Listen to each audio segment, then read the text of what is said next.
नमस्कार शेतकरी बंधूंनो, आजचा व्हिडिओ हा बटाटा लागवडीविषयी आहे। पंढरपूर तालुक्यातील सोनके गावात राहणाऱ्या पांडुरंग माने यांनी 28 गुंठे बटाटा लागवडीतून तब्बल 9 टन बटाट्याचं उत्पन्न घेतले। चला तर मग जाणून घेऊया बटाटा लागवडीविषयीची अधिक माहिती।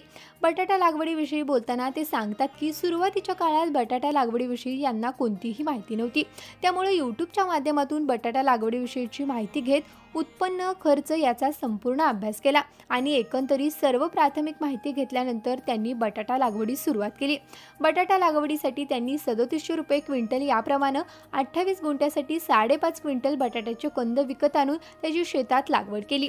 बटाटा लागवडी साधारणतः तांबडी भुसभुशीत पाण्याचा निचरा होणारी जमीन आवश्यक असते।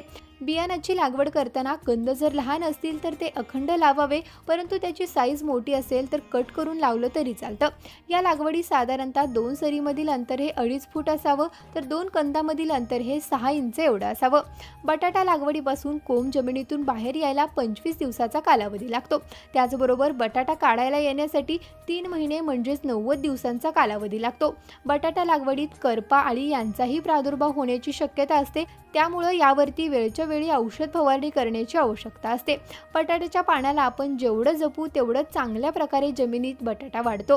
बटाटा लागवडीत सरी पद्धतीने पाणी देण्याऐवजी ड्रीप करून घ्यावी असं ते सांगतात, कारण ड्रीपच्या माध्यमातून पिकाला ओलावा मिळतो, त्यामुळे त्याच्या साईजमध्ये वाढ होत जाते। त्याचबरोबर जमीन ओलसर राहिल्याने बटाट्याच्या वाढीसाठी पोषक वातावरणही तयार होतं। त्यामुळे योग्य माहिती आणि योग्य नियोजन असेल तर उष्ण ठिकाणीही आपण बटाट्याचं उत्पन्न घेऊ शकतो, हे पांडुरंग माने यांनी सिद्ध केले। तर शेतकरी बंधूंनो, ही बटाटा लागवडीविषयीची माहिती तुम्हाला कशी वाटली कमेंट करून नक्की सांगा आणि असेच नवनवीन व्हिडिओ पाहण्यासाठी आत्ताच कृषी मंत्राच्या यूट्यूब चॅनलला सबस्क्राईब करा। त्याचबरोबर आमच्या फेसबुक आणि इंस्टाग्राम पेजलाही फॉलो करा।